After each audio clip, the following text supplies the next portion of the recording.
Paix et grâce à tous. Nous vous saluons dans le nom précieux de notre Seigneur Jésus.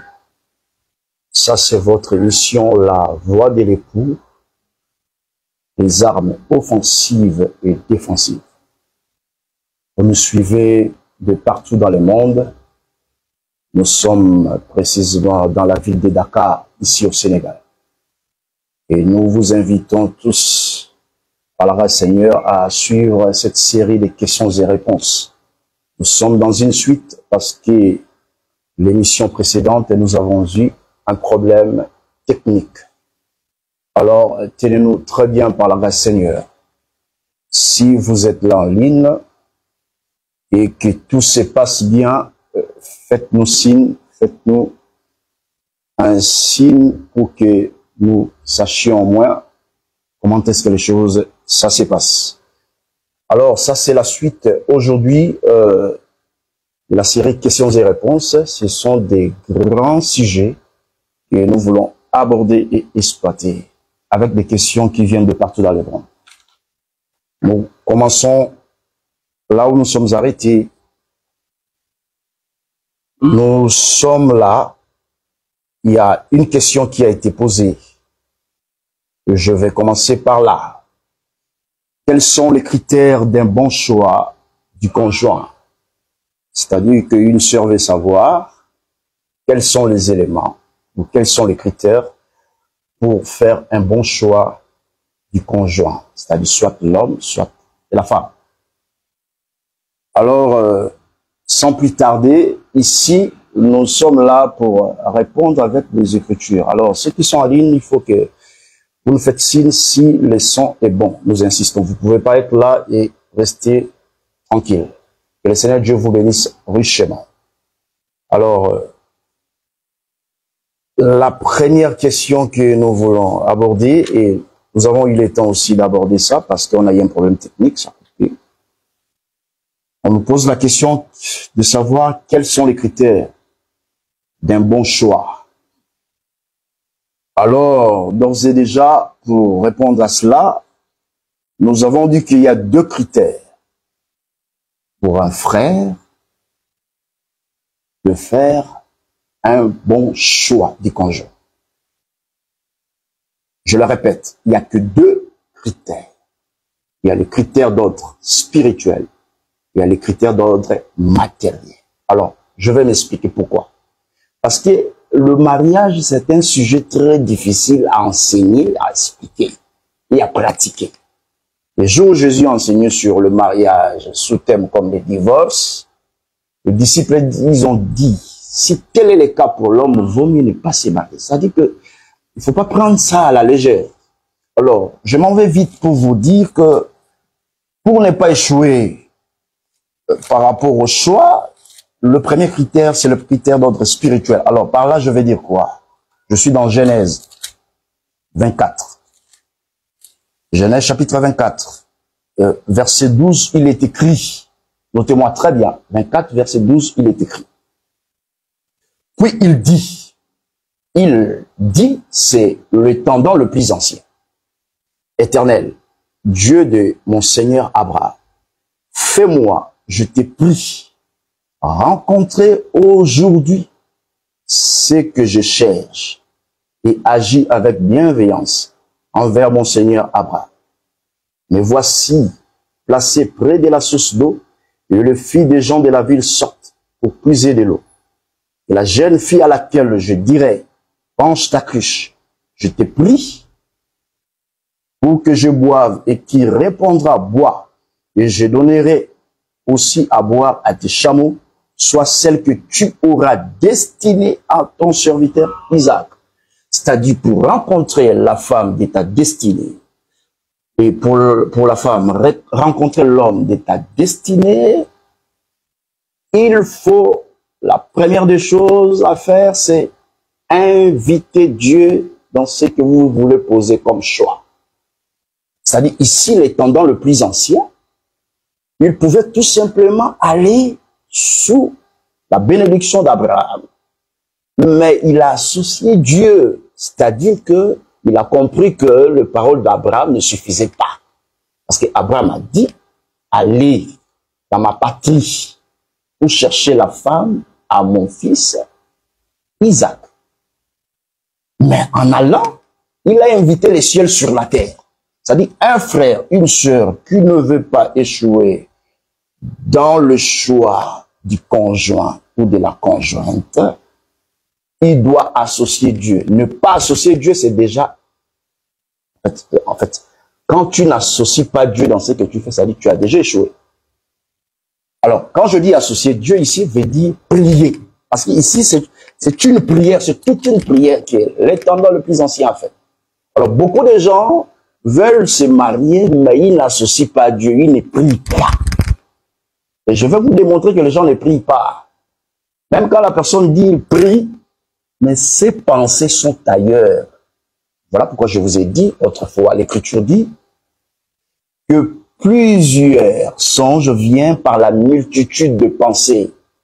Quelqu'un peut se tromper en disant que Dieu m'a dit que ça c'est la sœur, c'est la femme de ma vie, mais c'était pas Dieu. En fait, il a beaucoup pensé, il a seulement eu des émotions par rapport à la sœur. Et puis, lui, pour lui, il prend ça comme prophétie. C'est pas la prophétie. Parce que quand on donne la prophétie, Frère Paul dit et que les prophètes prophétisent et que d'autres jugent. C'est-à-dire, quand on donne la prophétie, on a dit que ça, c'est la femme de ma vie, ça, c'est l'homme de ma vie. Il faut que cette prophétie soit jugée par un ou deux, trois. Et puis, il y a des cas comme ça, vous voyez, une sœur dit que... Tu vois d'abord, c'est la sœur qui dit que, au frère, Dieu m'a dit que c'est toi l'homme de ma vie. En fait, le Dieu que moi je prie ne peut pas faire des choses en désordre. Si Dieu t'a dit, il doit aussi dire au frère, parce que c'est l'homme qui paye les prix pour posséder la femme. Mais vous voyez, il y a des frères qui se sont mariés parce que c'est la sœur qui lui a donné la prophétie. Et quand il rentre, il dit qu'il s'est trompé. Le Dieu d'Israël ne se trompe pas. Il faut arrêter la comédie. Quand vous dites Dieu, Dieu ne peut pas se tromper. Comment Dieu va se tromper? Voilà pourquoi Dieu étant omniscient, il connaît tout, il dit que quand on donne la prophétie, il faut que la prophétie soit jugée. Pourquoi Dieu dit? Retenez ça pour toute la vie. Même quand on vous donne une prophétie, on ne dit pas Amen d'abord à la prophétie.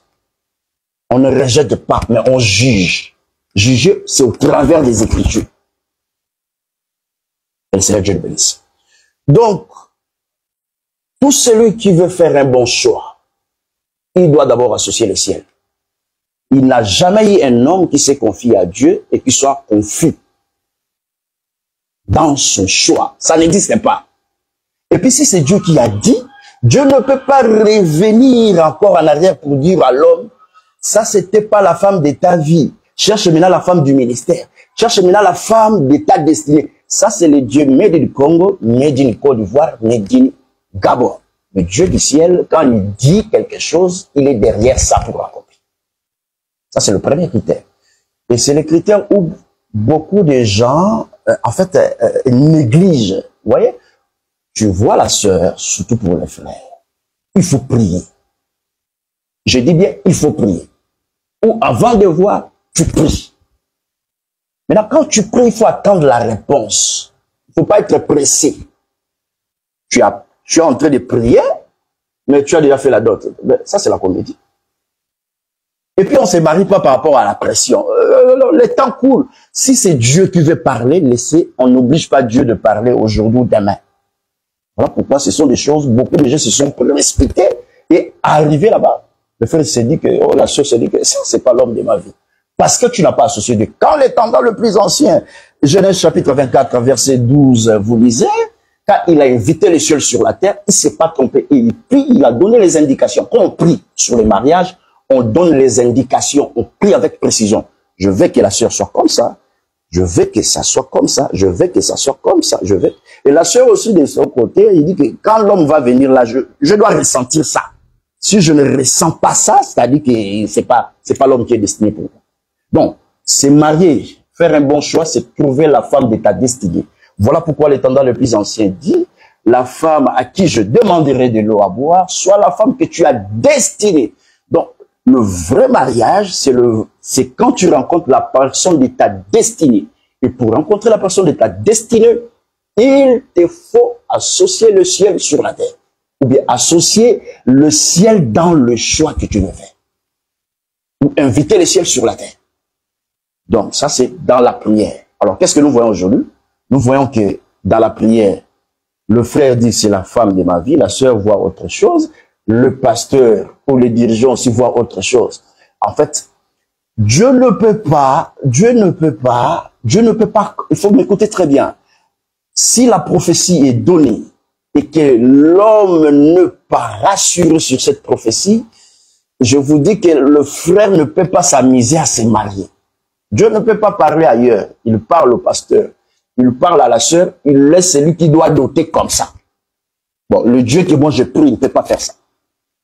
Parce que quand l'étendard, bien qu'il ait envoyé l'étendard le plus ancien, c'est lui qui a vu les indications. Il dit, je vais ça, je vais ça, je vais ça. Et quand il a vu, il était convaincu, c'est ça la femme que je dois choisir pour le serviteur Isaac. Donc, même quand la prophétie vint, la première personne à être convaincue sur la sœur, sur le choix, c'est d'abord l'homme. Et dès que l'homme est convaincu que c'est Dieu, tous les restes, et le pasteur, et si c'est le prophète, et tous, ils doivent être derrière ce que Dieu a confirmé et ce que l'homme a eu comme message avec conviction. Faire autre chose, c'est tomber dans l'erreur. Voilà. Oh, mais Dieu ne parle plus. Qui vous a dit que Dieu ne parle? Parce que celui qui a pris Ève en Éden pour donner à Adam, c'était Dieu. Et c'est comme ça. Donc cet esprit-là, Dieu garde ça toujours pour son fils. Quelqu'un va me dire, mais Adam a dit à Dieu que la femme que tu as mise, mais est-ce que Adam a déjà chassé Ève? Tu as une écriture même après le péché que Adam a rejeté Ève. Il n'y a pas ça. Parce que ce que Dieu donne, personne ne peut séparer. Voilà, moi j'aime des éléments factuels. Mariage ici, ce sont des éléments factuels. Des gens qui ont des arguments pour dire que, mais Adam a dit à Dieu que c'est la femme qui a mis, c'était en rapport avec la chute. Ça n'a rien à voir avec le problème du couple. Parce que je veux vous démontrer que le problème du couple est lié à la chair. Vous voyez? Ici, moi, je suis dans les éléments factuels. Donc, même après ça, Adam a gardé sa femme. Donc, pour dire que Dieu n'a pas commis une erreur de mettre Ève à côté d'Adam, étant omniscient. C'est-à-dire, quand quelqu'un se confie à Dieu, cette union-là, il n'y a que l'amour qui peut séparer. Voilà pourquoi l'Écriture dit que personne ne sépare ce que Dieu a dit. Donc, Dieu ne peut pas se tromper. Il t'a donné la femme, après il vient, il dit que c'était pas la femme de ta vie, c'était pas l'homme de ta vie. Ça, c'est pas un Dieu du ciel. Lui ne se trompe pas. Il n'est pas un homme pour se tromper. Le prédicateur peut se tromper. Le pasteur peut se tromper. La prophétie peut être mal placée. Voilà pourquoi on juge la prophétie. Mais c'est quand c'est Dieu lui-même aussi qui confirme la chose, il n'y a pas d'erreur.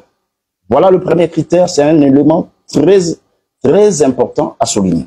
Le deuxième critère, parce que nous devons gagner par rapport au temps, c'est les critères liés, à ce qui est charnel. Alors, je vais vous démontrer que le mariage, c'est un problème charnel. Maintenant, quand tu veux te marier, si tu ne prends pas ces éléments factuels, charnels, mettre ça sur la table pour poser ton choix, déjà là, tu as raté. Alors, j'avais dit ceci qu'en Éden, Adam, quand il a vu Ève, Adam a dit, voici cette fois-ci, os de mes os, chair de ma chair. C'est-à-dire que dans le choix, il faut que l'homme se retrouve dans la femme et la femme se retrouve dans l'homme. C'est-à-dire que vous devez être compatibles dans votre façon de voir les choses. Ici, je ne parle pas de la perfection. Oh non, la sœur a des imperfections. Elle est impolie. Écoutez-moi très bien, je ne demande pas à une sœur d'être impolie. Parce que ça, c'est le rôle du ministère pour amener l'homme à l'achèvement. Donc, quelqu'un peut avoir des faiblesses, des manquements, mais il est compatible à toi. La compatibilité ici, c'est au sens des sentiments, des émotions, la façon dont l'homme conçoit les mariages, l'homme veut vivre dans les foyers. Si la femme n'adhère pas à ça, et si aussi la femme, sa façon de vivre dans le foyer. L'homme ne se retrouve pas dans ça. C'est un mariage où il y a incompatibilité. Et si ces gens-là se marient, ils auront, bien qu'il y a toujours des problèmes, ils auront des problèmes, jusqu'à divorcer. Bien que nous ne croyons pas à de tels divorces. Voilà pourquoi nous disons, vous ne pouvez pas vous marier si vous avez des sérieux problèmes en matière d'ordre charnel. C'est-à-dire que vous avez des contradictions. Voilà, il y a des frères, lui, sa façon de vivre, il veut que sa maison soit comme ça. Et il veut que ceci. En fait, lui, il a une façon de voir les choses. Et la sœur, pour elle, c'est autre chose. Ou la sœur aussi a une façon de voir les choses. Alors, si déjà l'homme est complexé par rapport à la sœur est complexée. Je prends un exemple. Bon, quelqu'un qui est licencié, il veut prendre, plutôt, une sœur qui a beaucoup appris. Maintenant, le frère, il n'a pas beaucoup appris. Alors, un frère déjà qui vient avec des complexes, je dis bien complexes comme ça, là, des études, devant cette sœur-là, il aura déjà un problème. Voilà, il aura déjà un problème. Voilà pourquoi vous voyez que y a des gens, ils se marient, mais il a du mal à présenter sa femme devant les gens. Et il y a des couples comme ça, sains. Mais on te dit, mais il y a la fête. Pourquoi la sœur ne vient pas dans la fête? Non, la sœur, elle n'aime pas de fête. C'est faux. Parce qu'il voit le milieu dans lequel lui, il évolue, la sœur est incompatible dans ces milieux-là. Alors, tout ça là, ça va mener maintenant le frère, il se présente toujours seul. Seul. Quand il se présente seul, alors, il rencontre maintenant des sœurs qui voient les choses de la même façon que lui. Maintenant, le frère commence à admirer d'autres sœurs. Mais il est marié. Parce qu'ils ont rejeté les éléments factuels qui sont liés à la chair. Donc, c'est la chose que nous avons démontré, qu'il y a des éléments d'ordre matériel, voilà, que nous devons mettre sur la table. Un frère ne peut pas aimer une sœur. Pourquoi je mets l'accent sur le frère? Parce que c'est le frère qui doit faire le premier pas. Voilà pourquoi on met souvent l'accent sur le frère. Mais j'associe aussi le sœur dedans. C'est-à-dire, un frère avant d'aimer une sœur, il doit être attiré par la sœur. Je démontrais ça dans Deutéronome. Parce que ici, nous voulons à chaque fois quand nous donnons les Écritures, et nous parlons, nous devons lire. J'ai démontré ça dans Deutéronome. Comment est-ce que Dieu parlait? Quand tu iras en guerre et que tu feras de tes ennemis des prisonniers. Deutéronome chapitre 21. Je lis vite pour vous à cause du temps. Voilà. Lorsque tu sortiras pour attaquer tes ennemis, si l'Éternel les livre entre tes mains et que tu leur fasses des prisonniers, peut-être que tu verras parmi les captifs une belle femme. Pourquoi Dieu met l'accent une belle femme? Que tu t'attacheras à elle et que tu la prendras pour femme. C'est-à-dire que l'homme doit trouver la femme qui veut épouser belle. C'est ce que je veux dire. Deutéronome 21, verset 10 à 11. Même si tous les hommes ne voient pas cette femme-là belle, toi au moins tu dois voir la femme belle. Mais il y a des hommes au foyer, il a pris la sœur, mais au foyer maintenant il commence à regarder la sœur comme ça, comme si il s'est trompé. Mais qu'est-ce qui m'a attiré même? Ça, c'est un frère qui était distrait. Il était distrait par les émotions, par la pression des gens. Donc, la sœur doit t'attirer. Tu dois d'abord admirer. Voilà pourquoi Dieu dit, quand tu combats et que tu vois une femme belle, c'est-à-dire l'homme doit être attiré par la beauté de la femme qu'il veut épouser. Voilà l'une des raisons que nous disons, frère, tu ne peux pas épouser une sœur sur base seulement de la prophétie. Il y a aussi un point charnel. Tu dois admirer la personne que tu vas rester avec elle à vie. Si vous ne le faites pas, vous pensez que le mariage c'est quelque chose, tu vas parler en langue là-bas. Non. Alors, je veux vous démontrer que le mariage c'est quelque chose charnel.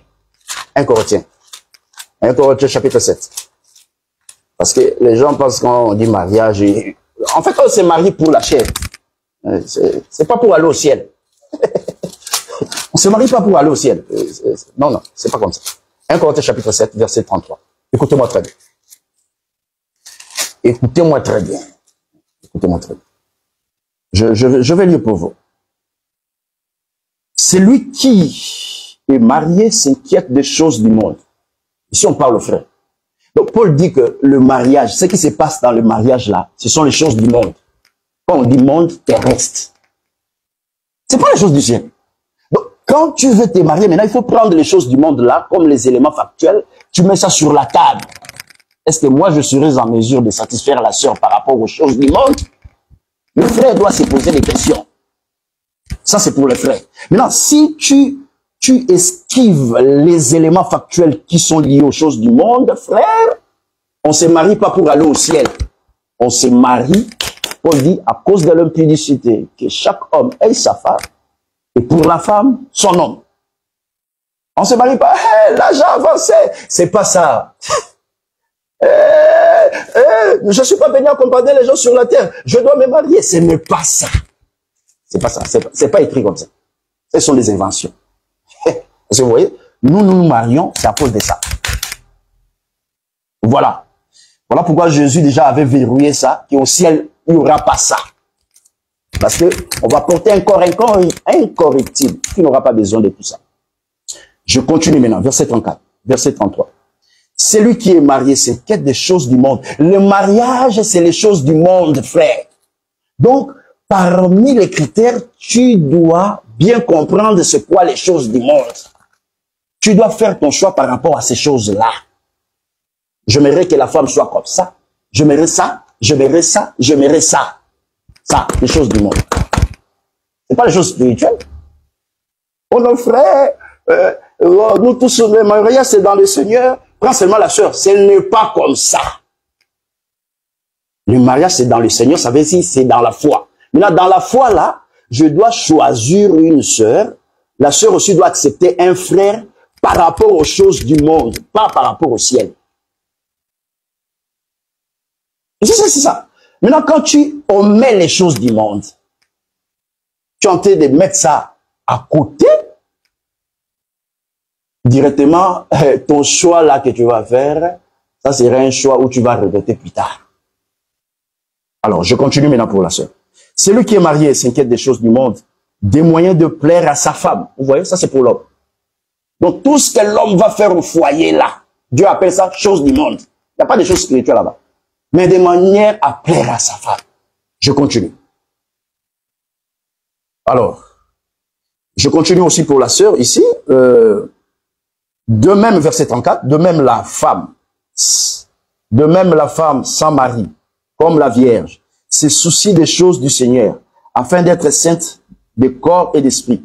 Et celle qui est mariée, toi qui veux te marier, la sœur, et celle qui est mariée, s'inquiète des choses du monde, des moyens de plaire à son mari. Alors, qu'est-ce que je veux dire?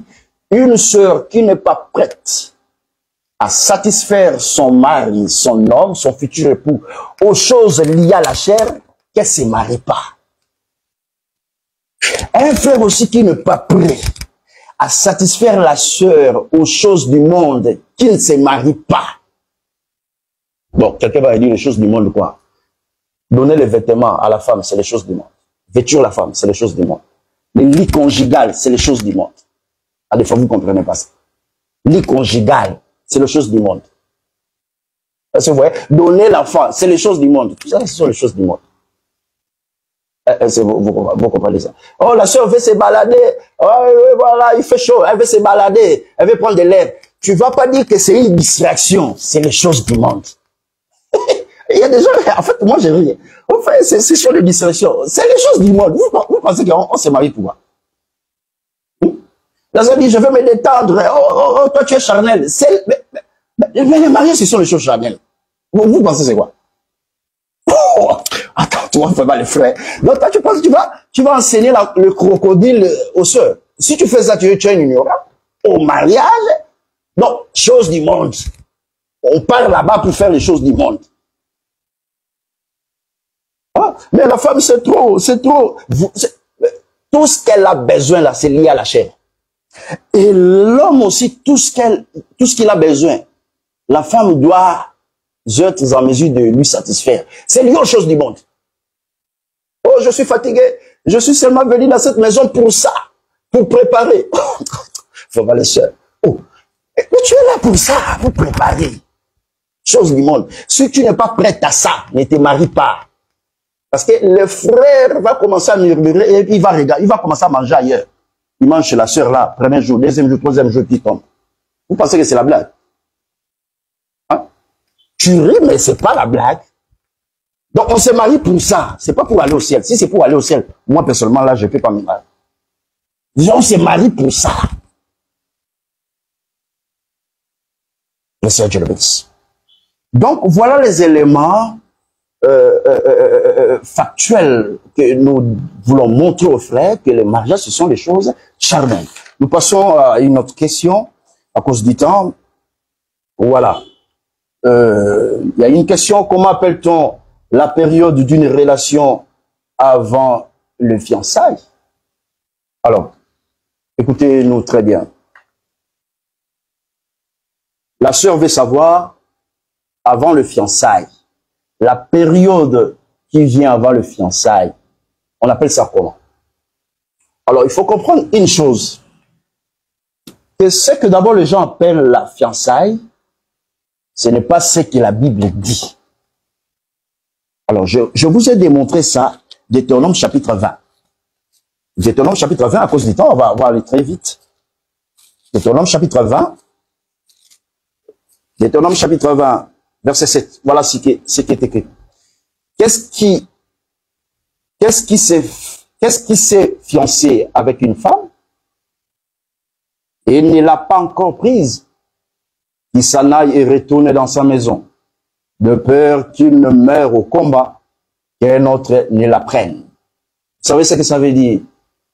Ça veut dire que quand on dit tu es fiancé à la sœur est le fiancé au frère, ça veut dire que le frère a payé les prix que la famille a exigé. Maintenant, la période qui vient après ces prix-là payés, c'est ce qu'on appelle fiançailles. Hein, vous voyez, c'est comme Christ a payé les prix à la croix. La période qui vient après la croix, fiançailles. Voilà pourquoi Paul dit, je vous ai fiancé à un seul époux. Vous voyez, il a prêché le mariage monogamique, pas bigamie, ou polygamie. Donc, maintenant, la période qui vient avant le fiançailles, c'est une période qui n'est pas mentionnée dans les Écritures. Alors, ça veut dire quoi? Comment on peut situer ça? Tout simplement, on va dire que l'homme, avant de fiancer la sœur, il prend d'abord le temps de parler. Maintenant, pour lier la parole à l'acte, le temps qu'il lie la parole à l'acte là, c'est-à-dire l'acte, c'est maintenant, c'est arriver de payer les prix. Parce que quand un homme il voit une sœur et il veut maintenant épouser la sœur, il doit d'abord parler. Maintenant, quand il parle, le temps de réaliser sa parole là, on n'appelle pas ça temps d'observation. La Bible ne reconnaît pas ça. Il n'y a pas un temps qu'on appelle observation. Bon, je suis en train d'observer, voilà, s'il n'est pas bon. Non. Il n'y a pas ça. Il n'y a pas un temps qu'on appelle observation. Parce que si la personne n'est pas bonne, il ne sera pas toujours bon pour toi. Maintenant, le temps là, c'est un temps, comme je dis, c'est une étape procédurale, juste pour t'amener à concrétiser ce que tu as parlé comme parole. Je t'aime là, doit être scellé par la dot. Voilà. Maintenant, quand tu dotes la sœur, voilà ce que la Bible reconnaît les étapes. Tu dotes la sœur, le temps maintenant, si la dot, en fait, écoutez-moi très bien, si tu dotes la sœur aujourd'hui et que une semaine après, tu récupères la sœur, nous pouvons dire que le fiançailles a duré une semaine. C'est comme ça, hein? C'est comme ça. Si tu payes la dot, tu payes le prix et que tu récupères la sœur après 3 mois, nous pouvons dire que le fiançailles a duré 3 mois. Donc, il n'y a pas de fiançailles. Il n'y a pas de fiançailles 7 ans renouvelables une fois. Non, on était fiancés. Le jour où le frère a dit, je t'aime, c'est ton, en fait, tu es devenu fiancé du frère. Il n'y a pas ça. Là, l'étape qui vient avant là n'est pas mentionnée dans les Écritures. C'est justement un temps où l'homme veut concrétiser ses paroles. Maintenant, c'est pendant ces temps-là qu'il y a des problèmes. Bien qu'il n'y a pas une question pour ça, je pouvais bien répondre. Alors, il faut noter que les temps-là où l'homme donne la parole à la sœur et que la sœur a accepté et l'homme veut concrétiser ses paroles, pendant ce temps-là, cette femme-là t'appartient pas. C'est ça la doctrine des apôtres et des prophètes. Donc tu n'es pas lié à la sœur parce que tu as donné la parole d'amour. Non, non, c'est pas comme ça. Et si quelqu'un prêche comme ça, vous savez ici, là, nous on aime des débats. Je me répète, le frère n'est pas lié à la sœur parce qu'il a dit, je te vis, je vais t'épouser. Et puis c'est fini. Dieu a scellé ça. Ça, c'est pas comme ça on enseigne. On est lié. Adam était lié à Ève, c'était après son réveil. C'est comme ça la Bible. Hein? Je retourne là-bas. Avant son réveil, Adam n'était pas lié à Ève. C'est quand il s'est réveillé, il dit, voici cette face. Et le sommeil d'Adam, c'était le prix. C'est-à-dire, on est lié à la sœur après le prix. C'est-à-dire, un frère, le temps où il veut doter la sœur, ce temps-là, cette sœur-là, du point de vue doctrinal, n'est pas encore liée. Donc, cette étape-là, c'est justement une étape qui permet au frère de concrétiser sa parole. Point barre.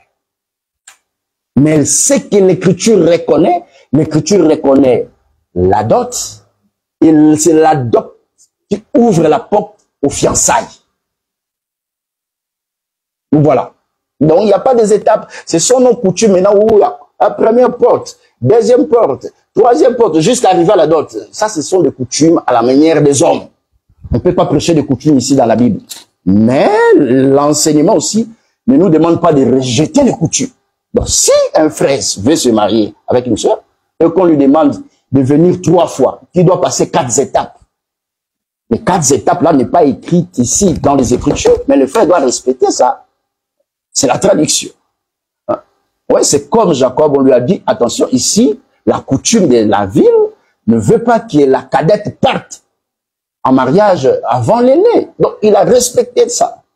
Vous voyez ça? Voilà. Donc, ça, c'est la coutume. Donc, les étapes varient par rapport à la coutume. Donc, mais ce n'est pas écrit ici. Tout ce que nous retenons, c'est la dot. Et c'est la dot qui ouvre la porte aux fiançailles.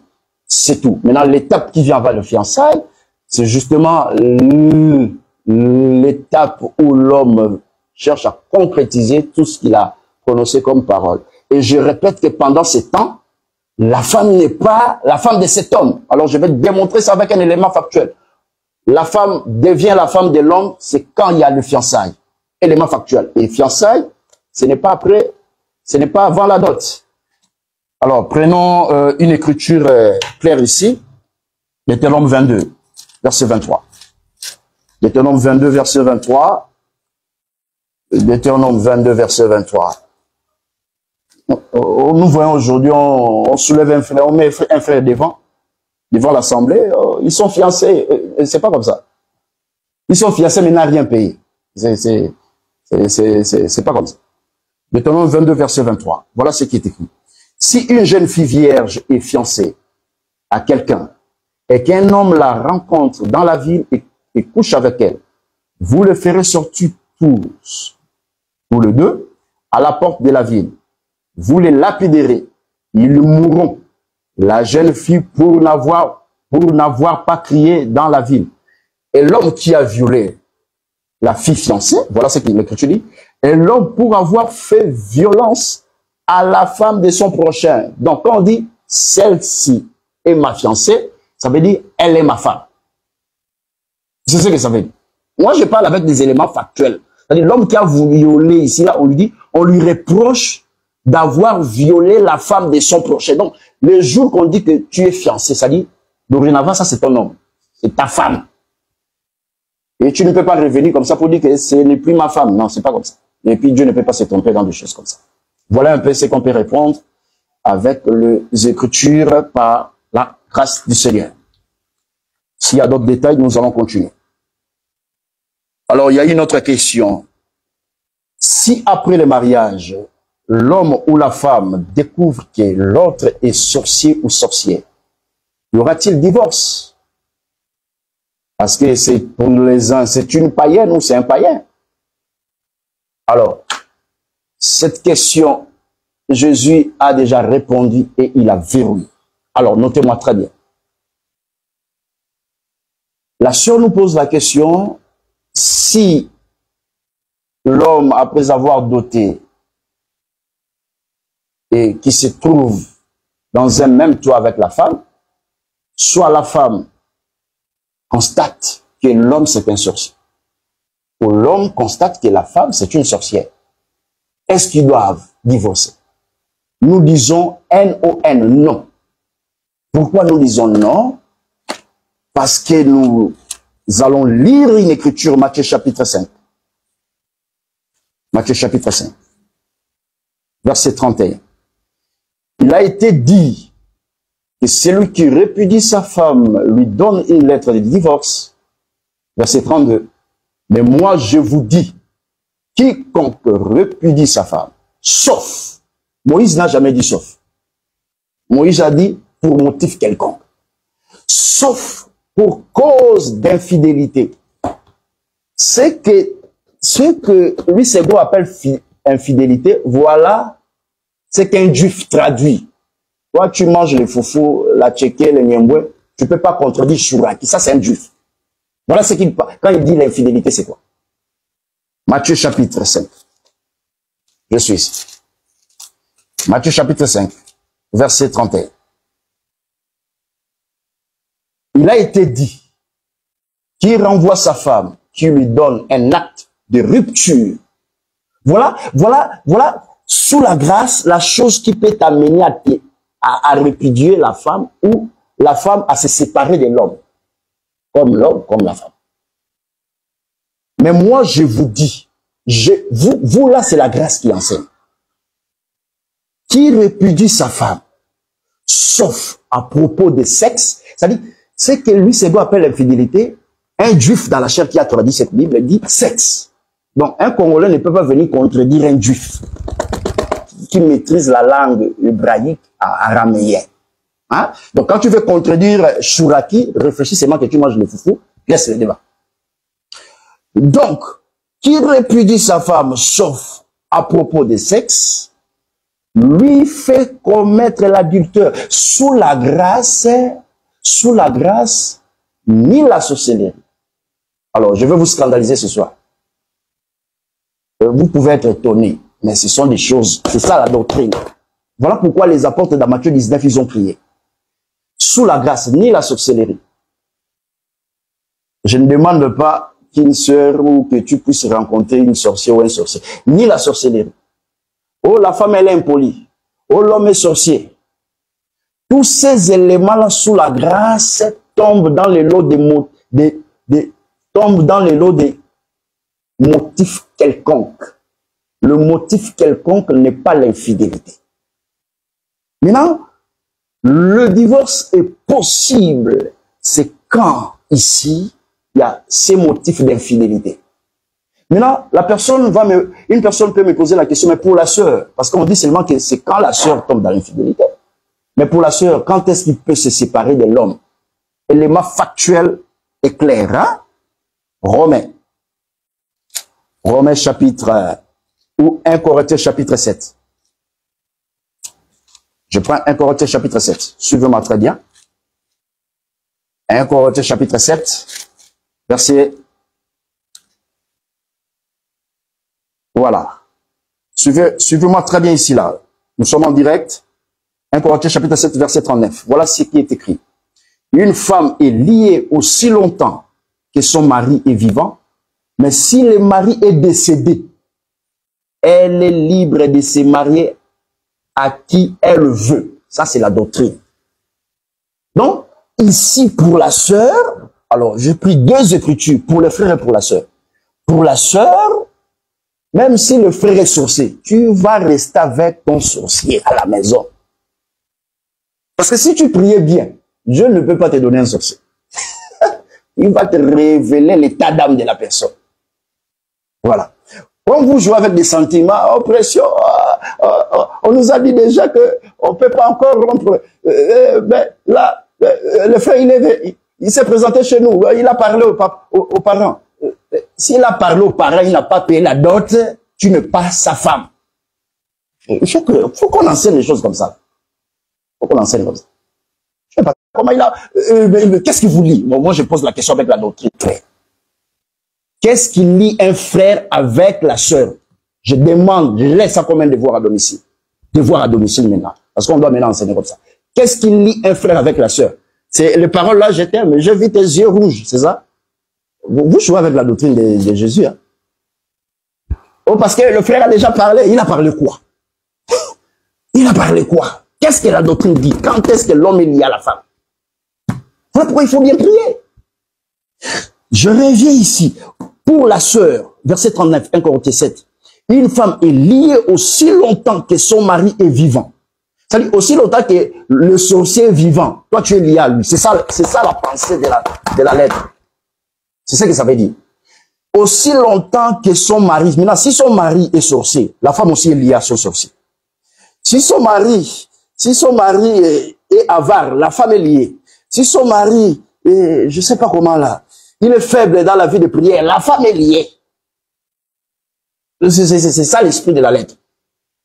Quand est-ce que la femme est dégagée de ses liens du mariage? Je continue.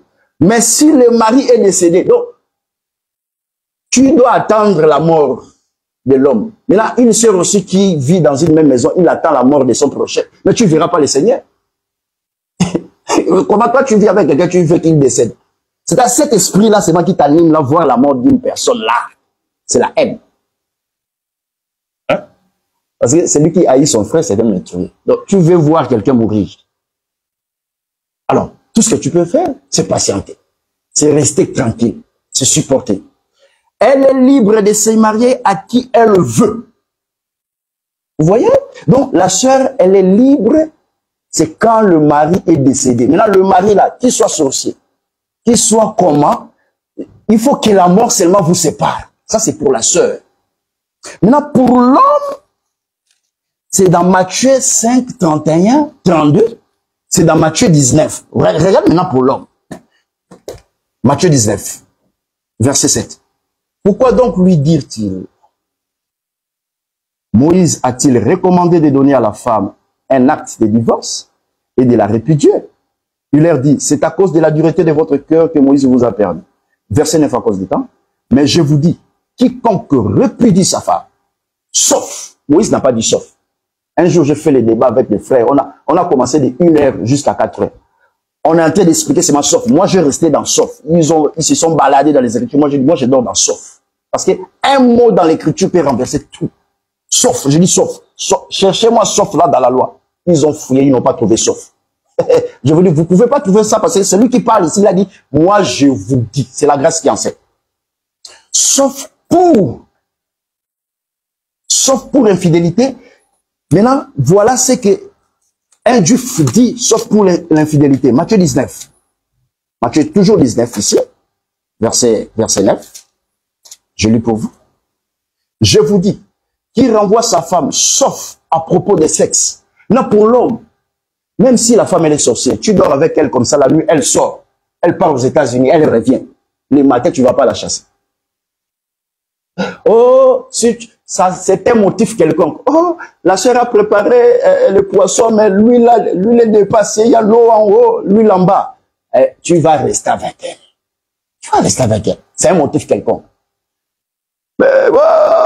Mais qu'est-ce qui se passe dans la maison? La sœur est mal polie. Ou le frère est arrogant. Tu vas rester avec le frère arrogant. C'est un motif. Donc, pour la sœur, tu dois rester avec le frère arrogant. Donc, parce que tu es lié par un acte, par un prix qui a été payé. Et tu peux être dégagé de ces liens que si le frère meurt. Ça, c'est pour la sœur. Maintenant, voilà pour le frère. Voilà ce que dit l'Écriture. Je vous dis, qui renvoie sa femme, sauf à propos de sexe, et en épouse un autre, il est adultère. Or, l'Écriture dit que les adultères n'hériteront pas le royaume des cieux. Vous voyez pourquoi beaucoup de gens, ils vont rater l'enlèvement du royaume de Dieu à cause des mariages. Vous qui riez. Maintenant, remarquez la réaction des apôtres. Verset 10. Si telle est la condition de l'homme avec la femme, il n'y a pas intérêt à prendre une femme. Il n'a pas intérêt à se marier. Je vous dis au nom du Seigneur, quand on vous enseigne sur les mariages, et vous voyez les frères rire, les sœurs sont en train de rire, moi je dois me marier. La personne qui a enseigné là, il a mal placé les choses. Parce que quand Jésus a enseigné sur les mariages, les gens posaient des questions 4 fois. Ils se sont posés des questions plusieurs fois dans leur tête. Si tel est le cas pour l'homme, vaut mieux ne pas se marier. Donc, vous voyez, aujourd'hui, on enseigne sur le mariage et divorce. Les gens rient. Mes frères, je cherche à me marier. Quand Jésus a présenté ça, personne n'a ri. Personne n'a rié plutôt. Et tous, ils se sont posés plusieurs questions. Ils disent, si telle est la condition, pourquoi ils ont dit si telle est la condition? Voilà les deux conditions. C'est que, si même ta femme te met le poison dans la nourriture, je ne demande pas à une soeur de le faire. La soeur te met le poison. Et tu pars à l'hôpital, on fait vraiment des examens, on dit que la nourriture que tu viens de manger là, c'est empoisonné. Quand tu retournes à la maison, la soeur là, tu ne vas pas la chasser. Voilà pourquoi les apôtres, quand ils ont compris cet enseignement, ils ont dit, si tel est le cas pour l'homme, vaut mieux ne pas se marier. Parce que Jésus a verrouillé, il a fermé toutes les portes concernant les motifs quelconques. Parce que Moïse a ouvert les portes concernant les motifs quelconques. Sous la grâce, Jésus ferme toutes ces portes. Il laisse une seule brèche qui s'appelle infidélité, qui veut dire acte sexuel pour la femme. Point barre. Et puis je vois des prédicateurs courageux qui disent, Jésus n'a jamais enseigné sur le divorce. Toi, tu as vu ça. Mais Matthieu 19, Jésus enseigne sur le divorce. Oh, Jésus a dit, tu peux pardonner, cela n'est pas écrit. Il y a un verset qui dit, l'amour pardonne tout, mais c'est pas dans Matthieu 19. Arrêtez la comédie.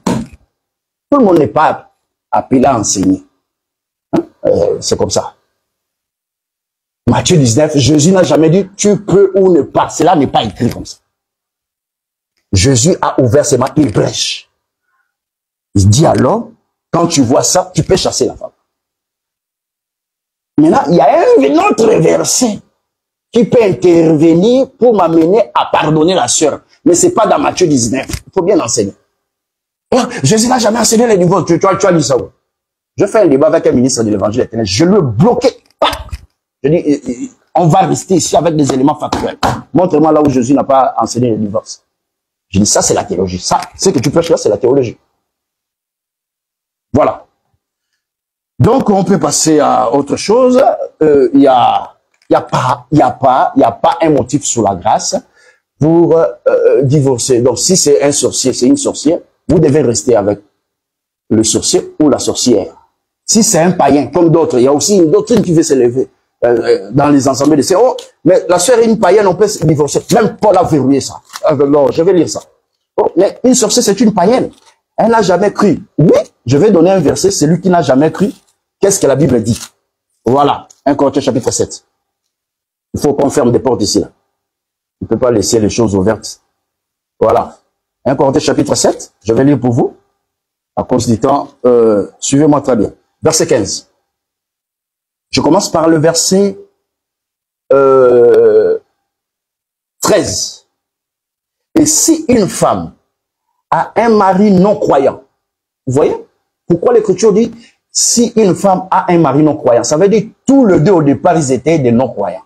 Maintenant, quand l'évangile vient, l'évangile c'est quiconque croit. L'évangile fait de la sœur croyante, et le fait que la sœur croie, le frère devient non croyant. C'est comme ça on lit la Bible. Est-ce que vous comprenez ça? Voilà. Voilà ce que dit l'Écriture. Et si une femme a un mari non croyant, qu'il consente habiter avec elle, qu'elle ne répudie pas son mari. Donc la sœur se dit, ah, le frère là c'est un sorcier, donc c'est un païen. Parce qu'un sorcier, quelqu'un ne peut pas être sorcier et puis croyant. Non, c'est pas possible. Ça dit c'est un païen. L'Écriture dit que toi qui es croyante, la sœur, il faut pas répudier. Ça dit il faut pas te séparer avec le frère sorcier parce que tu trouves qu'il est païen. Donc même ça, dans la grâce, les apôtres ont verrouillé. Je continue. Verset 13. Et si, verset 14. Car le mari non croyant est sanctifié par la femme, et la femme non croyante est sanctifiée par le frère. Vous savez ce que ça veut dire? Ça veut dire que même votre mariage là, païen, croyant, Dieu agrée ça. Dieu agrée ça. Est-ce que vous comprenez ça? Voilà. Mais ça ne veut pas dire que le frère sera automatiquement sauvé. Parce qu'il est à côté de toi. Non, c'est pas comme ça. Voilà. Maintenant, le verset 15. Si les non-croyants se séparent, qu'ils se séparent, ça veut dire que si les sorciers trouvent que, ah, j'ai beaucoup envoûté le frère, la sorcière trouve que j'ai beaucoup envoûté le frère, Le sorcier trouve que j'ai beaucoup envoûté la sœur. J'aimerais me séparer avec lui, avec elle. Le frère sorcier, ou plutôt, le mari sorcier peut se séparer. Si, parce qu'un sorcier, c'est un païen. Quelqu'un ne peut pas être sorcier et être un enfant de Dieu. Non, c'est pas possible. C'est pas possible. Judas, c'était un démon, il n'a jamais été un fils, un enfant de Dieu. Voilà. Je ne dis pas que les sorciers sont les fils de la perdition. Mais quelqu'un qui meurt dans cet état-là, ça prouve que c'est un fils de la perdition. Il n'a jamais cru. Voilà. Si les non-croyants se séparent, qui se séparent, le frère ou la sœur n'est pas lié en pareil cas. Vous voyez? Donc, même si vous avez un frère sorcier et vous dites que c'est un païen, parce qu'il n'a jamais cru, même si vous avez une sœur sorcière, vous dites que c'est une païenne parce qu'elle n'a jamais cru, la non-croyante, tu ne peux pas la répudier. Les non-croyants pour la sœur, tu ne peux pas le répudier parce que tu ne sais pas, par toi, Dieu peut lui sauver. Donc, Christ a verrouillé ça par l'enseignement des apôtres. Voilà. Voilà. Après cette émission, les gens doivent réfléchir 10 fois avant de se marier. C'est pas la comédie comme les gens passent là. C'est pas ça, c'est pas ça. C'est pas ça. Alors, il y a une autre question que je vais lire. Est-ce qu'un frère divorcé, est-ce qu'un frère peut divorcer avec sa femme parce que la famille n'aime pas la sœur? Voilà encore des choses. Ça, c'est une question qu'on nous a posée. Est-ce qu'un frère peut divorcer avec sa femme parce que la famille n'aime pas la sœur? Alors, d'abord, il n'y a pas un verset de la Bible qui dit « Belle famille, aime ta belle-sœur ». Il n'y a pas ça. Il n'y a pas ça. Alors, je vais vous montrer le verset qui dit quelque chose par rapport à ça. Il n'y a pas une écriture qui dit « Belle famille, aime ta belle-sœur ». Parce que la belle famille peut être une famille de païennes, une famille païenne. Voilà, tu ne vas pas chercher l'amour par force. Mais là, tout revient dans l'homme. Voilà ce que l'Écriture dit d'abord. Éphésiens 5. Éphésiens 5. Hein? Éphésiens chapitre 5, verset 28. Éphésiens 5, verset 28, je vais lire pour vous. De même, les maris doivent aimer leur femme comme leur propre corps. Ça revient à l'homme d'aimer la femme. Même si la belle famille commence à combattre la sœur. Il n'y a pas un verset qui dit belle sœur, aime ta... Non, il n'y a pas ça. Belle famille, aime ta belle sœur. Il n'y a pas ça. Tout revient, la charge revient à l'homme. Alors, je vais vous démontrer quelque chose. Juge chapitre 14. Juge chapitre 14. Ici, ce sont des éléments factuels. Il n'y a pas ici, là, oh la lune, révélation, hippopotame. Il n'y a pas ça. Factuel. Oh, c'est comme ça ici. Si vous voulez de révélation hippopotame, c'est à l'Assemblée. Ici, là, élément factuel. Juge 14. Juge 14, hein? Je vais lire pour vous. Juge chapitre 14, verset 3. Voilà ce qui est écrit. Je lis. Son père et sa mère lui disent. Son père et sa mère, on parle de Samson ici. Le père de Samson et sa mère. Son père et sa mère lui disent, n'y a-t-il point de femmes parmi les filles de tes frères et dans tout notre peuple que tu ailles prendre une femme chez les Philistins, ces incirconcis? Voilà. Ici, c'est le père et la mère de Samson. Ils se sont opposés à Samson de ne pas prendre une femme étrangère parmi les Philistins. Voilà la réponse de Samson. Je suis venu ici pas pour des révélations, il faut bien nous écouter, hein, parce qu'il y a des frères courageux. Vous voyez Samson, c'est pas ça. Arrêtez la comédie. Hein. Je suis ici là pour prendre l'instruction. Une écriture, il y a l'enseignement, il y a l'instruction, il y a la correction. Hein, frère? Voilà. Il faut pas venir, ça c'est Christ, c'est pas ça. Son père et sa mère lui dirent, n'y a-t-il point de femmes parmi les filles de tes frères et dans tout notre peuple que tu ailles prendre une femme chez les Philistins, ces incirconcis? Et Samson dit, je suis venu faire quoi ici là? Je suis venu démontrer que ça revient à l'homme d'aimer sa femme même quand il y a il y a des contradictions dans sa famille. La charge revient à l'homme. Voilà. Et Samson dit à son père, prends-la pour moi, car c'est elle qui me convient. J'aime ça. Donc, même le père de Samson, la mère de Samson, ils se sont opposés au choix de Samson. Samson a dit non, celle-là, elle me convient. Donc, quand vous voyez un frère se désengager à une sœur parce que la famille lui a fait pression, c'est un comédien. Alors, il ne sait pas ce qu'il est en train de faire. D'abord, quand une sœur voit un frère comme ça, il faut faire très attention. Donc, c'est un frère qui n'est pas autoritaire, parce qu'un frère qui aime d'abord une sœur, l'amour, en fait, l'amour, c'est comme des grandes eaux. Voilà. En fait, l'amour, plutôt, c'est comme le feu. Même les grandes eaux ne peuvent pas l'éteindre. C'est-à-dire que, ici, Samson a donné une réponse claire. Il dit, cette femme-là que vous refusez, elle me convient. C'est-à-dire, je suis convaincu de la première. Et puis, Samson a imposé à ses parents de prendre. Prends-la pour moi. Donc, ça n'arrivait pas à la belle famille de rejeter la sœur. Tout revient à l'homme. C'est ça le prophète et ça l'enseignement aussi des apôtres. Voilà. C'est l'homme qui va. C'est l'homme qui choisit. Voilà. La femme, voilà pourquoi Paul dit, mari, aimez vos femmes. Donc, il n'y a pas un verset qui dit, belle famille, aimez vos belles sœurs. Il n'y a pas ça. Élément factuel. On peut passer à autre chose. Il y a une question ici.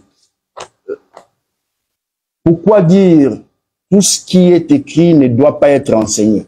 Parce que je l'ai dit dans une émission précédente.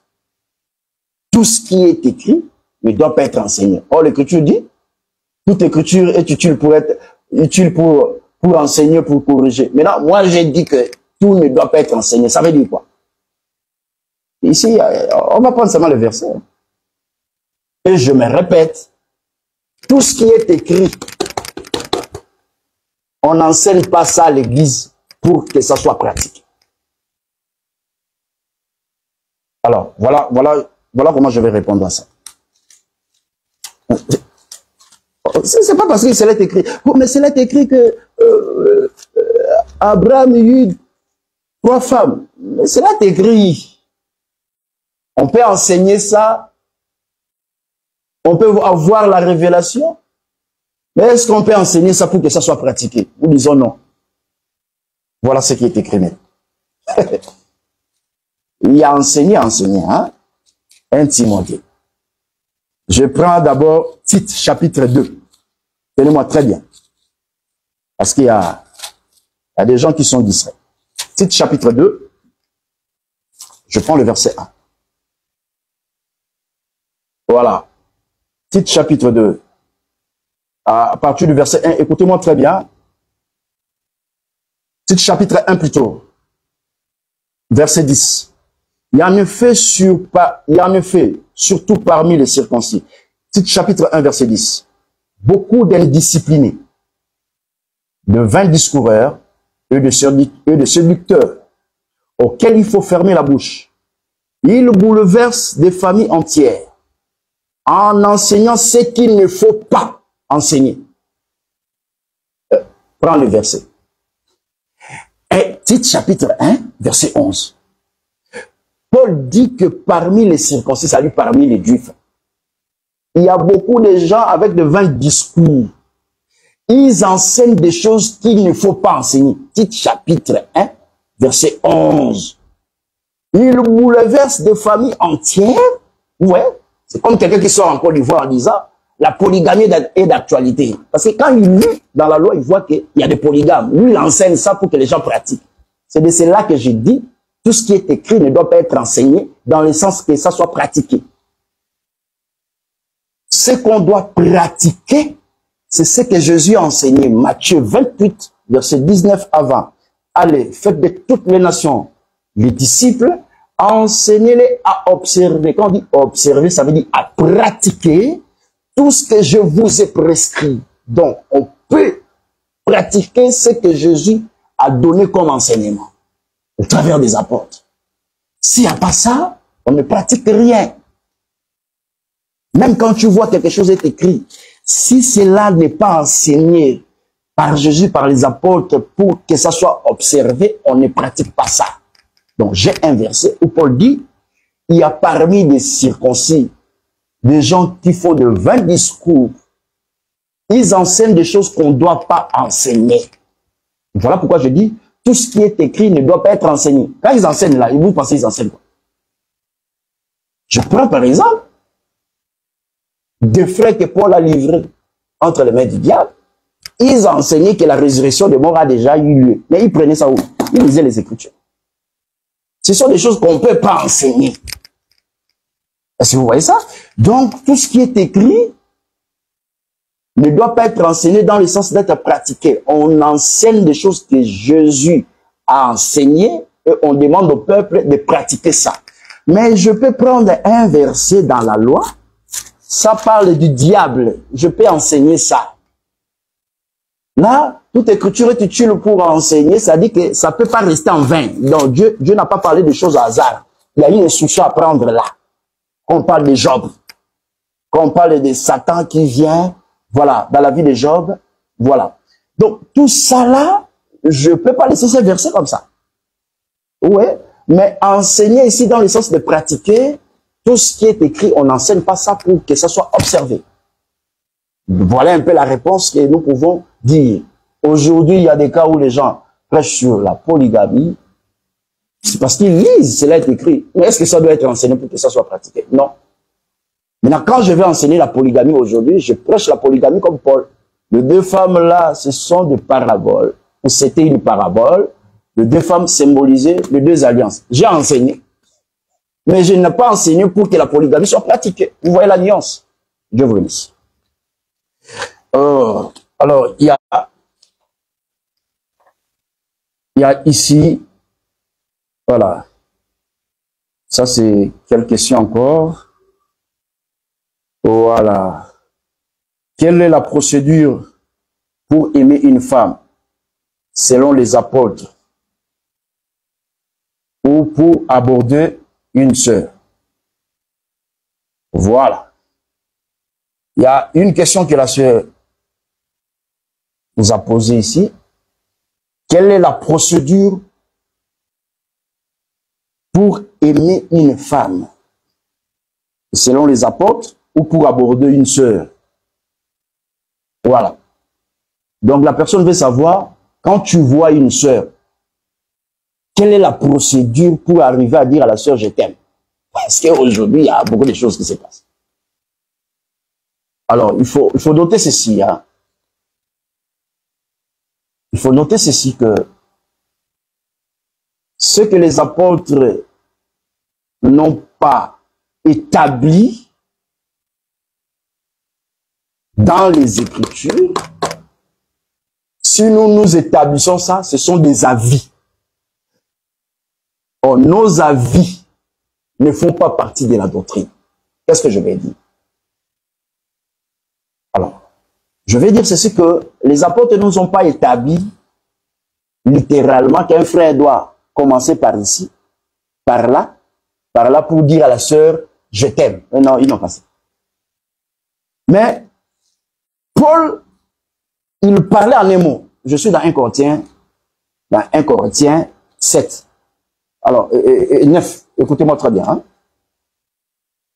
Écoutez-moi très bien. Verset 5. N'avons-nous pas le droit d'amener avec nous une sœur qui soit notre femme, comme font les autres apôtres et les frères du Seigneur? C'est-à-dire que les autres apôtres, quand ils s'est déplacés en mission, en déplacement, ils partaient avec leurs femmes au départ qu'ils étaient d'abord des sœurs. Mais Paul ici s'exprime aussi dans le sens où lui aussi, s'il veut faire pareil, en se déplaçant, il doit prendre une sœur qui soit d'abord sa femme. Oui, donc il parlait dans la pensée de se marier ici, là. Donc il avait aussi ce droit-là. Est-ce que vous comprenez ça? Qu'est-ce que ça veut dire? Ça veut dire que tout revient à l'homme ici, là.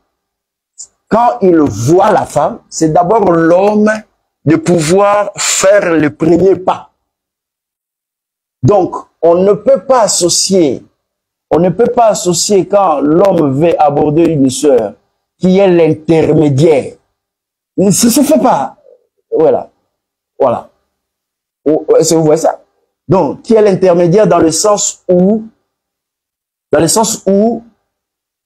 tout revient maintenant à quelqu'un d'autre. Je donne un exemple. Un frère qui voit une sœur, mais on lui dit à l'assemblée, le pasteur lui dit, tu vas me voir et tu vas tout me dire. Donc, le frère vient, il parle au pasteur, la sœur aussi vient, il parle au pasteur. La réponse de la sœur, c'est le pasteur qui prend. Le pasteur, maintenant, il donne à la sœur, au frère, voilà ce que la sœur a dit. Donc, en fait, donc on comprend plus rien. Non. Ça dit que c'est le frère qui aime, c'est le frère qui voit, et c'est le frère qui aborde. Maintenant, comme l'Écriture dit, le mariage se fait dans le Seigneur. Dans le Seigneur, ça veut dire dans la foi. Or, dans la foi, il y a des ministres, il y a des prédicateurs. Donc, voilà pourquoi Paul dit que je peux prendre une sœur qui soit ma femme. Donc, on prend une sœur. Sous-entendu que cette sœur a du pasteur. Donc, pour le frère, il doit informer le pasteur. Voilà. Pourquoi il informe le pasteur? Parce que le pasteur, il est à la charge des brebis. C'est lui qui paie les brebis. Quand on dit paître les brebis, il donne la nourriture, il suit la vie des brebis. Comme le pasteur, il est là pour suivre la vie du brebis. Quand je dis pasteur, il peut être docteur, évangéliste et prophète. Hein? Il faut comprendre ça comme ça. Parce que Paul, quand il dit, je vais prendre une sœur. Donc, il ne va pas prendre une sœur en cours de route. Il va prendre une sœur qui prie dans une église locale. Mais il ne va pas venir comme ça, là, il vient, il a pas, je prends la sœur, je pars. Ça dit que ce frère-là sera en contact avec les gens qui enseignent. Cette sœur-là. Voilà. Donc, c'est une manière de dire que le mariage se fait dans le Seigneur. Ou dans le Seigneur, Dieu a établi un ordre. Il y a des dirigeants. Donc, le mariage ne peut pas se passer que sans ces dirigeants soient informés. Une sœur se marie ou un frère se marie, les dirigeants ne sont pas informés. C'est un désordre. Mais ça ne veut pas dire que c'est les dirigeants qui décident sur le mariage. Ça, c'est pas l'enseignement des apôtres. Donc, les dirigeants sont là comme des bergers pour qu'ils soient informés de la vie des brebis. C'est dans ce sens-là qu'ils sont informés. Une sœur, un frère veut la main de cette sœur. Il est informé comme pasteur, pas comme décideur. Est-ce que vous voyez? Et ça n'existe pas. Ouais. Donc, la procédure, d'abord, le mariage se fait dans le Seigneur. Le Seigneur veut dire la foi. Quand tu vois une sœur dans la foi, cette sœur-là a une église locale. C'est dans ce sens-là que le pasteur peut être informé. Mais pour parler à la sœur, c'est le frère qui parle. Il dit, la sœur, je t'ai vu comme ça, voilà l'idée que j'ai. Quand le frère aborde la sœur, l'idée qu'il doit avoir en tête, c'est mariage. C'est pas que je t'aime, oh, je t'aime, on fait comment, bon, je t'aime. C'est pas ça. Je t'aime pour t'épouser. C'est la phrase là. Si ça ne sort pas, c'est la comédie. C'est ce qui doit sortir. On n'aime pas la sœur pour observer. Je t'aime, je t'observe. Non, je t'aime, c'est pour t'épouser. Voilà. Maintenant, tu pries où? Je prie dans telle église locale. Ah, ouais, église des sœurs, ouais, église locale. Ouais, je suis là. Donc, je vais informer au pasteur. C'est tout. Vous pensez qu'il y a quelle procédure là? Et tu informes au pasteur. Et le pasteur dit, oui, je connais la sœur. Voilà. Prions. Allez, on prie. Maintenant, si le pasteur maintenant commence à dire, non. Ce n'est pas elle. Ce n'est pas au pasteur de dire que ce n'est pas elle. C'est ça aussi une confusion. C'est ça aussi une confusion. Tout revient à l'homme. Si on dit prions, ce que Dieu doit dire au pasteur, il doit confirmer ça chez le frère. Parce que c'est le frère qui doit posséder la femme. Donc, la procédure, c'est juste l'information. C'est tout. Mais je vois dans les églises des hommes ailleurs, tu vois, d'abord, on dit au frère, tu dois attendre 4 mois pour parler à la sœur. C'est le pasteur qui dit 4 mois avant de parler à la sœur. Vous voyez tout ça là? Non, c'est le frère qui doit informer, parce qu'on se marie dans la foi. Il informe au prédicateur que je vis telle sœur et je vais la prendre comme épouse. Voilà. Tu l'as parlé? Oui, je l'ai parlé. Tu l'as parlé? Non, je ne l'ai pas encore parlé. Voilà. Il n'y a pas un péché dans tout ça. Je n'ai pas encore parlé. Ok, tu n'as pas encore parlé, voilà. Le pasteur ne va pas dire que laisse-moi, je veux parler avec elle. Non, les paroles d'amour doivent sortir par l'homme. Voilà, c'est toi qui as vu. Donc, voilà la procédure selon l'esprit de la pensée. Le mariage se fait dans le Seigneur. C'est dans le Seigneur. Oh, dans le Seigneur, c'est dans la foi. Dans la foi, il y a des dirigeants, il y a des bergers. Donc, tout doit passer par eux dans le sens d'informer. Et maintenant, eux, comme ils sont spirituels, ils peuvent associer Dieu dans ça pour prier. Si le frère, il est seul dans ce qu'il veut faire. On prie, voilà. C'est bon. Alors, mais ce n'est pas comme on a vu des vidéos circuler là. Donc, vous voyez, c'est l'église qui décide. Ah, est-ce on peut célébrer ces mariages? Oui, on ne peut pas célébrer. Non, non, l'église ne décide pas. C'est le frère qui décide s'il peut prendre la sœur ou ne peut pas prendre la sœur. Voilà un peu ce que nous pouvons dire parce qu'il n'y a pas de sous-question par rapport à ça. Donc, il n'y a pas une procédure comme ça là que les apôtres nous ont laissé avant d'aborder la sœur. Il faut passer par ici, il faut venir par là. Non, c'est le frère d'abord qui parle. Et en parlant, il informe au conducteur là où se trouve la sœur. Point barre. Et puis on passe à autre chose. Voilà. Donc, tout revient à l'homme. Ce n'est pas au pasteur de prendre la décision pour dire, comme je vois d'autres personnes, on n'a pas béni ces mariages. Non, même la bénédiction des mariages peut se faire à la maison. Ce sont des choses qu'on doit parler. Vous pensez où? Quand on dit bénir, là, c'est pas une célébration. Non, on peut se marier là, et puis on appelle le prédicateur à la maison, prie pour nous. Vous pensez qu'on dit bénédiction, c'est quoi? On prie. Que Dieu vous bénisse, et puis voilà, c'est fini. C'est fini. Ouais. Donc, il n'y a pas une procédure comme ça là, écrit noir sur blanc. Il faut commencer par là. Non, tu vois la sœur, c'est toi d'abord qui vois, tout revient à l'homme. C'est lui qui aborde la sœur, mais il informe à ce prédicateur, parce que le prédicateur doit être informé dans le sens, c'est lui le pasteur de la sœur, hein, que cette sœur veut se marier avec tel frère. C'est tout, c'est tout. Mais ça ne revient pas à la charge au prédicateur de dire non. Quand il dit non, il faut qu'il dise non avec le Seigneur. Voilà, voilà ce que je vis. Et ce qu'il a vu, Dieu aussi doit convaincre au frère que cela marche de pair. En aimant ce que nous pouvons dire par la petite grâce. Donc voilà des questions qui étaient là, par la grâce du Seigneur, que le frère et sœurs nous ont posées. Posez des questions. Voilà, si vous avez encore des questions à poser. Et je crois, la dernière question dit, une sœur déjà dotée qui reste d'abord chez eux et commet l'adultère pendant le préparatif de la fête. Ce genre de mariage ira jusqu'au bout. Le Seigneur agréera ce mariage. Quels sont les inconvénients? Donc, on nous pose la question qu'une sœur, après la dot, la sœur restait d'abord chez eux, le temps que le mari vient récupérer la sœur et que la sœur commet l'adultère étant chez eux là-bas. Voilà. Et on me pose la question si ce genre de mariage peut durer. Est-ce que le Seigneur peut agréer ce genre de mariage? Alors déjà, il faut répondre. Dieu agrée le mariage le jour où l'homme a doté la femme. Voilà. Quand on dit ça sera agréé, ça sera agréé, ça veut dire quoi? Dieu agrée le mariage le jour où l'homme paye le prix. Voilà. Il agrée. Dieu ne pouvait pas dire. Dieu avant de prononcer même une parole de bénédiction à Adam, parce qu'il a déjà mis Adam avec Ève ensemble. Est-ce que vous voyez ça? Donc, Dieu agrée le mariage quand l'homme et la femme se mettent ensemble, c'est-à-dire que l'homme paye le prix. Maintenant, pendant le temps où la femme se trouve chez eux à la maison, alors, si la femme commet l'adultère, mais la réponse est simple, cela revient à l'homme, pas à la femme.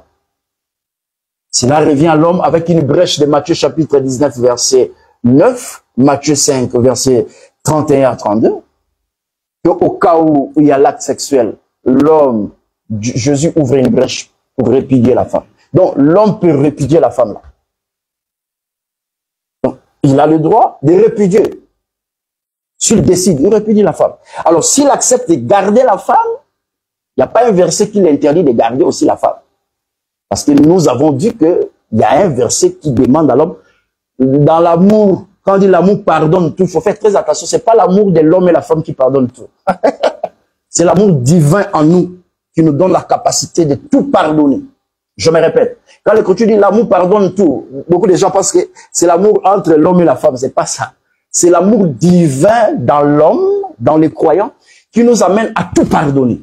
Donc, déjà, dès lors qu'on dit, l'Écriture dit l'amour pardonne tout, même l'acte d'infidélité, l'amour divin nous donne la capacité de pardonner. Donc, l'homme peut pardonner sur base de cette Écriture. L'homme peut répudier sur base de Matthieu 5, 31, 32, Matthieu 19, 9. Est-ce que vous voyez tout ça? Donc, les préparatifs de la fête, quel le mariage? Ok. La question de la sœur, une sœur déjà dotée, comment l'adultère pendant le préparatif de la fête? Voilà. En fait, non, la fête c'est quoi? Ça dit que quand on a doté une sœur déjà dotée commet l'adultère pendant le préparatif de la fête. Une sœur qui est déjà dotée, ça veut dire qu'il est devenu la femme de quelqu'un d'autre. Point. Ça, c'est la première des choses à retenir. Maintenant, s'il commet l'adultère pendant le préparatif de la fête n'est pas, Dieu n'a pas exigé la fête. Donc, on peut faire la fête comme on ne peut pas faire. C'est payer les prix sous la grâce. Il faut comprendre avec l'esprit des prophètes. Donc, on paye les prix. Maintenant, si la sœur commet l'adultère ou la femme commet l'adultère pendant ce temps-là, si l'homme pardonne, la fête aura lieu. Voilà, c'est tout. Si l'homme ne pardonne pas, la fête n'aura pas lieu. Et puis c'est fini, on s'arrête là. Pourquoi? Sur base de Matthieu 5, 31, 32. Parce que la femme est liée à l'homme. C'est par cet acte-là que l'homme pose de payer les prix, la dot. Voilà. Maintenant, si l'homme décide de se séparer avec la femme, Dieu l'autorise par rapport à Matthieu 5, 31, 32. Si l'homme veut pardonner, Dieu aussi l'autorise. Parce que l'Écriture dit l'amour pardonne tout. Je répète que l'amour là qui pardonne tout, c'est l'amour divin dans l'homme. C'est pas l'amour que tu as envers ta femme d'abord. Cet amour-là nous donne la capacité de tout pardonner. Alors, il faut bien lire la Bible. Voilà. Maintenant, si tu gardes la femme, il ne faut plus revenir encore. Ah, je t'avais pardonné. Ah, là, toi-même, tu rentres dans les tourments. Si Jésus vient te trouver dans cet état-là, l'enlèvement, tu rates.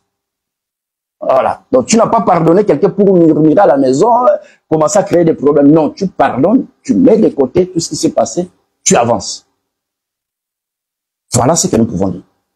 Par la grâce Seigneur, que le Seigneur Dieu vous bénisse. L'émission, c'est pour 30 minutes, c'est comme ça, les concepts de cette émission ne sont pas là pour durer longtemps. Que Dieu vous bénisse, partagez massivement cette série de questions et réponses. Écrivez-nous toutes vos questions par la petite grâce. Nous aurons le soin de répondre, de sillonner de Genèse jusqu'à Apocalypse pour répondre à toutes les questions possibles. D'autres séries vont se suivre à la suite du temps. Et grâce à vous, merci.